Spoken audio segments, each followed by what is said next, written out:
Hello, this is the 32nd Sunday in Ordinary Time.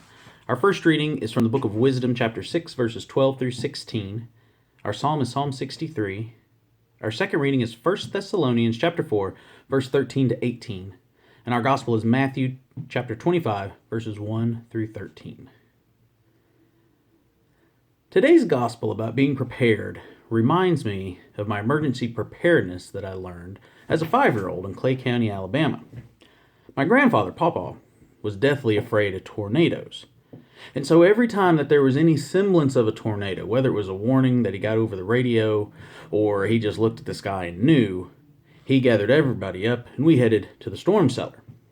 Now, Pawpaw, he would get there first because he'd grab his Bible and go. That was all he ever brought was his Bible. And I could have beat him, because I was fast as a little kid. But I always ended up getting there after him because when we had tornado warnings, that meant we got to use the back door. Now, the back door at Mama and Papa's house did not have a porch on it, and so we weren't ever allowed to use the back door unless it was tornado drill. So Papa would start heading to the tornado cellar with his Bible, shouting for everybody to stop what you're doing and come with him. I would run in the house through the front door, through the house to the back door, just so I could jump off the back. No porch and land, and then run to the storm cellar. That was the funnest part about it, was getting to jump out that back door. And so Papa would get there first, and he would stand at the storm cellar door, and he'd shout instructions for everybody. Hurry up, come on down, get down here. Pearl, he'd holler for Mama. Pearl, where are you, Pearl? And Mama would be in the house. I'd usually pass her as I was running through to the back door, and she'd start packing a bag, and she'd mosey around and gather up some family photos and some keepsakes, maybe make a sandwich, get her jewelry. She'd be muttering under her breath the whole time. She didn't believe in tornadoes the way that Pawpaw believed in tornadoes.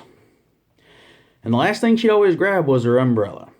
And Pawpaw'd be yelling, "That umbrella won't help you, woman, get on down here." And she'd just mutter under her breath and mosey on down there. And, the reason Pawpaw was so concerned about tornadoes, I guess, was that, he must have thought we'd blow away to Kansas the way it did in The Wizard of Oz. I don't really know. He didn't explain that. But the reason he only brought his Bible was because in the storm cellar, Pawpaw had everything that you would ever need. I don't know how long he thought tornadoes lasted, but he had enough food in there to last for weeks. He had a double bed. He had some furniture that he built and made, shelves all along the wall, all sorts of oil lamps, everything we'd need so we could stay down there for weeks. I came to realize it probably was doubling as a bomb shelter because you know how it was during the Cold War. Everybody was concerned about that kind of stuff. But finally, Mama would get there, and she'd be muttering the whole way down there with her suitcase she'd packed and her umbrella.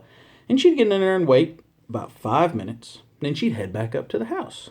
Now, Papa would keep all of us down there a solid 20 minutes, and we'd pray, and we'd read from the Bible, and we'd watch the sky. And I was always afraid that Mama was going to miss the tornado if it ever came because she was in the house messing around. She wouldn't be out there with us to see it, And I realized that's a lot like the parable. Everybody is waiting for the bridegroom, and some of us are prepared with lots of oil for our lamps. And some of us don't have any oil with ours. But we're all just waiting for the bridegroom. We're all just waiting for Jesus. And like we always do with parables, we want to put ourselves into it. Are we the prepared ones or are we the unprepared ones? But what happened in the parable? In the parable, prepared and unprepared, they all fell asleep. And how many times in our lives do we fall asleep spiritually? Sure, we go to church. We say our prayers, we do our community outreach, but how often are we just going through the motions, asleep at the wheel? We all do it, whether we are the prepared folks or the unprepared folks, whether we have all of our spiritual ducks in a row or not. We fall asleep, waiting on Jesus. And when we undergo a spiritual awakening, which does happen to us from time to time, what do we do with our light? With the light of Christ, with our lamps. In the parable, some of the people took their lamp and went to meet the bridegroom. And some people took their lamp and ran all over the place, making preparations, trying to find more oil for their lamp. And while they were preoccupied with finding the oil and making their preparations, those people missed the bridegroom. They missed Jesus. Now, would Jesus have accepted them if they had showed up with no oil, but still bringing their lamp and coming to meet him? Would Jesus have turned them away? I don't think so. And the people who had the oil, in the parable, they were asked to share their oil with those that didn't have any, and they said, "Oh no, there might not be enough for you and me. Let's go find your own." Now, if those people had shared their oil, had shared their light with others, would Jesus have turned them away? If they had come to meet Jesus and they had to say, "Lord, I gave all my oil away, trying to help my sisters and brothers have the light too," would Jesus turn them away? I know that he wouldn't. I know that Jesus will not say, "You should have hoarded the light. You should have kept it for yourself. You should have refused to help your brother." Jesus wouldn't say that. I think, in fact, that if you get to heaven's gate and you still have all your oil, Jesus is likely to ask, "Why didn't you share my light with anybody else? Why were you so selfish? Why didn't you trust in my mercy and my love?" Because at the end of the parable, Jesus doesn't say, "Now make sure you keep some oil on hand. Make sure you stockpile my light." No, what Jesus says is, "Don't fall asleep." And that's what all the virgins in the parable did. That's what all of us do far too often. We fall asleep.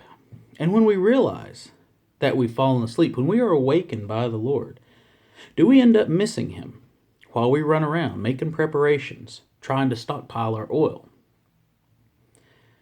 Or do we take up our lamp and go to meet Jesus?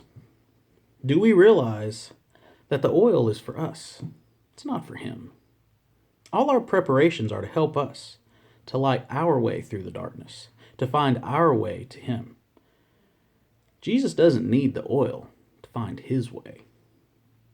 When he comes to us, go and meet him. Don't miss Jesus making your preparations. Don't hoard all your oil and all of Christ's light for yourself.